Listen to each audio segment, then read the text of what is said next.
Hello, everyone, and welcome to Langer at the Mic. We are live today. We are going to break down the press conference the Montreal Canadiens just had with Kent Hughes and Vincent Lecavalier.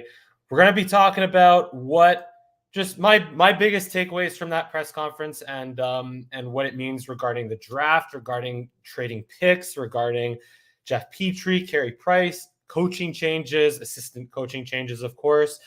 And yeah, so let's get right into it. I'll pull out my notes over here. First of all, we have to also keep in mind the death of Jean-Guy Gendron. He played only one season for the Montreal Canadiens in the 60s, played 43 games with the Habs, 383 games in total. He passed away at 87 years old. So obviously our prayers and best wishes to the Gendron family. It is the 4th of July also, and there was a shooting today in Illinois, and anyway, it sucks, but just to those celebrating the 4th of July, please do so safely. And yeah, now onto the Montreal Canadiens.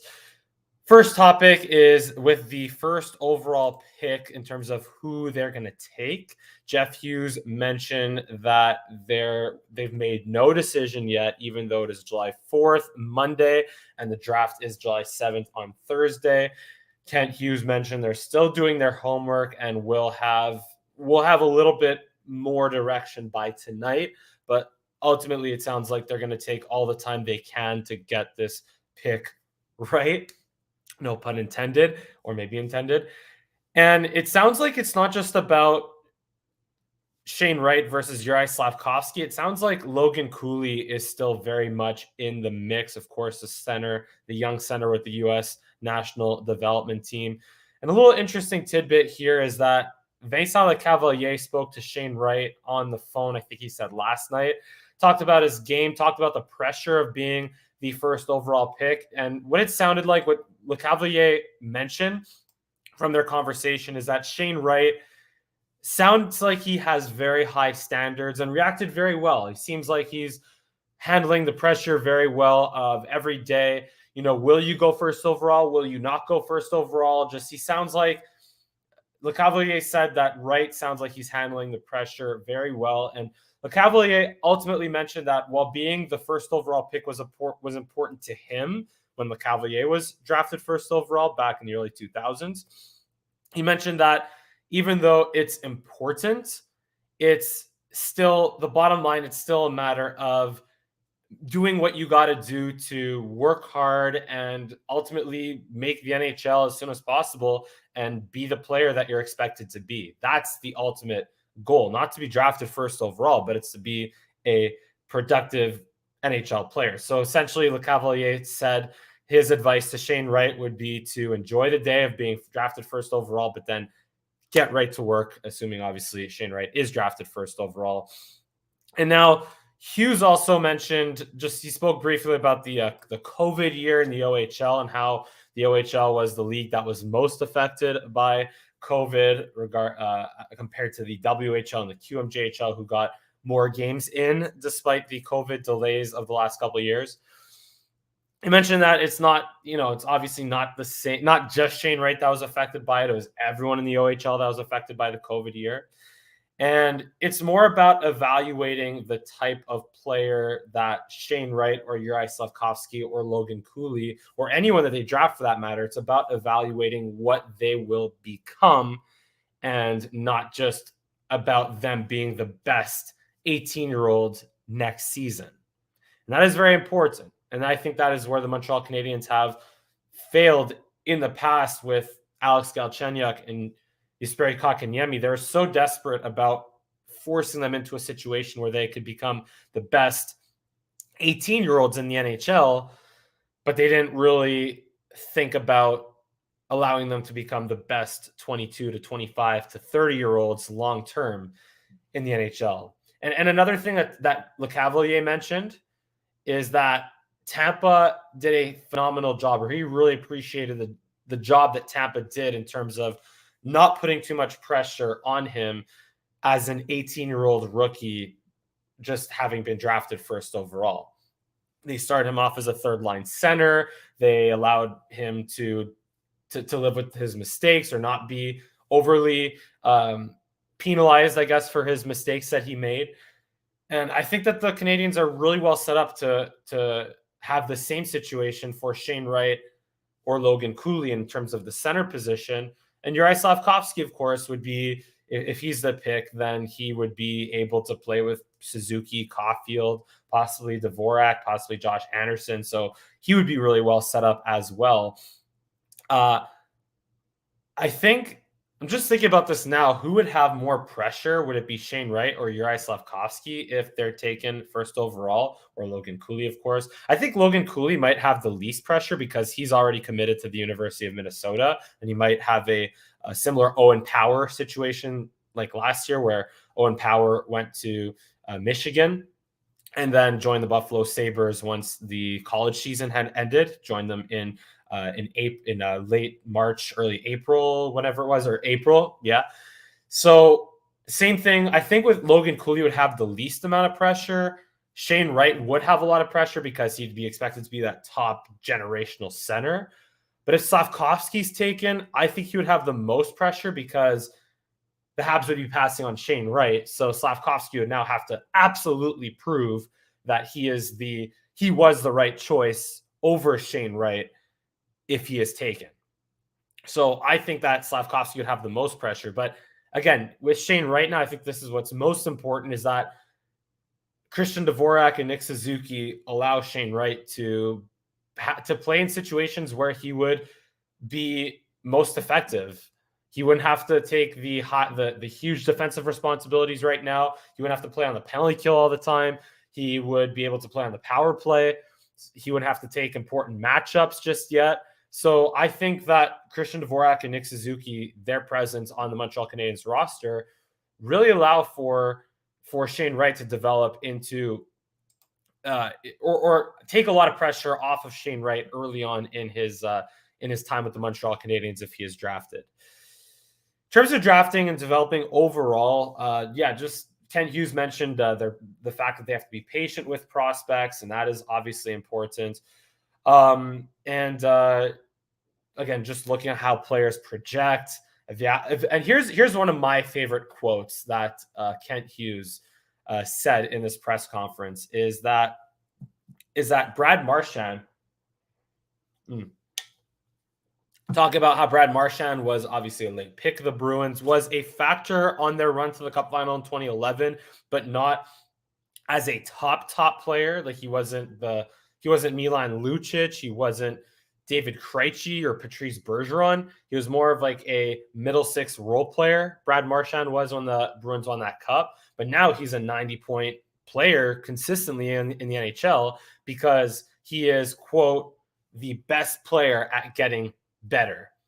Every season from his early 20s to his late 20s and now into his 30s, Brad Marchand has added elements to his game. And this is, again, more Jeff Kent Hughes, what he's been saying in his in the conference today is that Brad Marchand is always adding elements to his game each season that has allowed him to ascend to the 90-point player that he is today. So in terms of looking at these prospects, whether it's, again, the top three of Wright, Slafkovsky, or Cooley, or anyone in the late first round, or anyone anywhere in the draft, Hughes, Gordon, Lecavalier, and everyone involved in making this decision of picking players wherever they're being picked is, again, not just looking at what they are now, but looking at what tools can they add to the game. How coachable are they?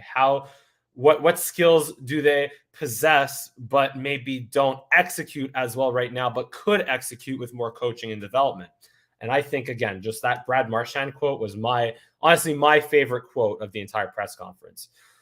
In terms of trading picks, a couple more things real quick. In terms of trading picks, Ken Hughes mentioned that there's a stronger chance that they'll use picks 26 and 33 to move up rather than trade back from the first overall pick. I think that is fairly obvious. I think there wasn't really I don't think there was talk of them trading the first overall pick and moving down, but I think it is definitely more likely that they move up with picks 26 and 33, and Hughes confirmed that. And he did not comment on what it would take to trade the first overall pick, which I think is not surprising and good to not, telegraph your moves in any of these press conferences or any media availability. In terms of replacing Luke Richardson, briefly, Kent Hughes mentioned that Martin St. Louis is speaking with candidates and that they just want to get the right decision. That's all. And now Jeff Petry, finally Jeff Petry. So obviously we saw Ryan McDonough get traded yesterday for relatively bupkis. But the difference with that situation with Tampa and our situation in Montreal with Jeff Petry is that Tampa absolutely had to trade Ryan McDonough to get under the cap, and they're still over the cap by around $900,000. So Tampa had to make a move with Ryan McDonough. Ryan McDonough is still great, like one of their top 3 defensemen out there in Tampa after Chernak and Hedman.